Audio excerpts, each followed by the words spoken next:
வணக்கம் சிஸ்டர். இது என்னோடய முதல் வீடியோ. அம்மன் காலை தொட்டு வணங்கிட்டு முதல் வீடியோவை ஸ்டார்ட் பண்ணுறேன். உங்கள்கிட்டையும் கேட்டுக்கிறேன், எனக்கு கொஞ்சம் சப்போர்ட் பண்ணுங்கள். என்னோடய சேனலை பார்க்கவும் செய்யுங்க, சப்ஸ்கிரைபும் பண்ணுங்கள். உங்களுடைய ஆதரவையும் கொடுங்க. சமையல் மட்டும் இல்லாமல் எல்லா வீடியோவும் போடுவேன், கொஞ்சம் சப்ஸ்கிரைப் பண்ணி வச்சுக்கோங்க. நீங்கள் கமெண்ட்டில் கேட்டிங்கன்னா அந்த வீடியோவும் நான் போடுறேன். கொஞ்சம் தயவு செஞ்சு கமெண்ட்டும் பண்ணுங்கள். அப்போனா தான் நீங்கள் என் கூட பேசுகிறீங்க அப்படிங்கிறது எனக்கு தெரியும். இன்றைக்கி இட்லி பொடியை பற்றி பார்க்கலாம். இந்த இட்லி பொடி பண்ணுறதுக்கு என்னென்ன தேவை அப்படிங்கிறத காமிச்சிருக்கேன் பாருங்கள். உளுந்து ஒரு 1/4 டம்ளர் எடுத்துக்கோங்க. அடுத்து கடலைப்பருப்பு, குழம்பு கடலைப்பருப்பு, அதுவும் ஒரு 1/4 டம்ளர் எடுத்துக்கோங்க. வத்தல் காஞ்ச வத்தல் ஒரு 10 வத்தல் 15 வத்தல் வரைக்கும் எடுத்துக்கோங்க. அது உங்களுக்கு உரப்புக்கு தகுந்த மாதிரி எடுத்துக்கோங்க.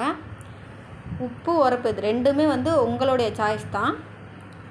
அடுத்ததாக அரிசி, நம்ம சாப்பாட்டுக்கு யூஸ் பண்ணுறோம்ல அந்த அரிசி, ரேஷன் அரிசி எதனாலும் எடுத்துக்கோங்க. அது ஒரு 1/2 டம்ளர் எடுத்துக்கோங்க. இது எல்லாமே வறுக்கிறதுக்கு மட்டும்தான். இந்த வெள்ளைப்பூடு மட்டும் அது ஒரு பல் பூண்டு எடுத்துக்கோங்க. அது அரைக்கும் போது சேர்த்துக்கலாம், இப்போ தேவைப்படாது. வறுக்கிறதுக்கு இந்த 4 மட்டும் வறுத்தா போதும். மொத்தமே இந்த 5 பொருள் மட்டும்தான். 5 பொருளையும் வறுத்துட்டு வந்துடலாம் வாங்க. கடாயை ஃபஸ்ட்டு வச்சுக்கோங்க.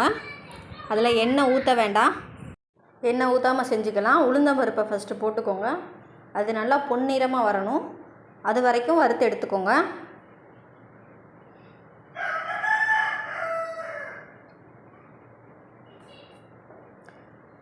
பொன்னிறம் ஆயிடுச்சு. இன்னும் கொஞ்சம் கலர் மாறணும். இந்த அளவுக்கு போதும். அதை ஒரு தட்டில் மாற்றிட்டு அடுத்து கடலைப்பருப்பை எடுத்து வறுத்துக்கோங்க. அதுவும் நல்லா பொன்னிறமாக வரணும். அந்த கலர் மாறி வந்தாலே பொன்னிறமாக ஆயிடுச்சு அப்படிங்கிறது அர்த்தம். அதுவும் ஆனதுக்கப்புறமா வறுத்ததுக்கப்புறமா அரிசி வறுத்து எடுத்துக்கோங்க. அடுத்து கொஞ்சமாக ஒரு ஸ்பூன் மட்டும் எண்ணெய் ஊற்றிட்டு வத்தலையும் சேர்த்து வறுத்து எடுத்துருங்க தனியாக. அது கூட கருவேப்பிலையும் சேர்த்துக்கோங்க. இது எல்லாத்தையுமே வறுத்து எடுத்துகிட்டு ஒரு தட்டில் ஆற வைங்க. ஆற வச்சுட்டு அதுக்கப்புறமா பொடி பண்ணுங்கள். ஃபஸ்ட்டு இந்த 3 இதை மட்டும் பொடி பண்ணிடுவோம். வத்தல் தனியாக பண்ணிக்கலாம்.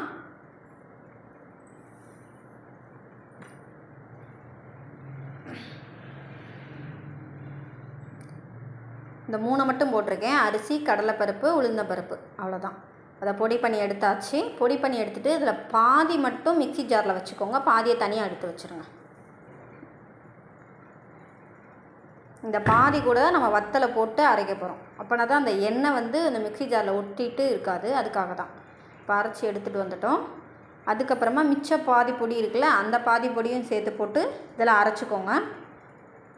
அரைச்சிட்டு இந்த வெள்ளைப்பூடை உரித்து எடுத்து லாஸ்ட்டாக தான் போடணும். லாஸ்ட்டாக போட்டு ஒரு அடி அடிச்சுட்டு வந்துடுங்க. அந்த வெள்ளைப்பூடு தான் உங்களுக்கு நல்ல மணமாகவும் இருக்கும், கருவேப்பிலையும் நல்ல மணமாக இருக்கும். இதை போட்டு ஒரு டப்பாவில் போட்டு நல்லா டைட்டாக மூடி வச்சுருங்க. எத்தனை நாள் ஆனாலும் கெட்டு போகாது. நீங்கள் யூஸ் பண்ணும்போது எடுத்து யூஸ் பண்ணிக்கலாம். சட்னி கூட தேவையில்லை, இந்த ஒரு பொடியே போதும். நன்றி, வணக்கம்.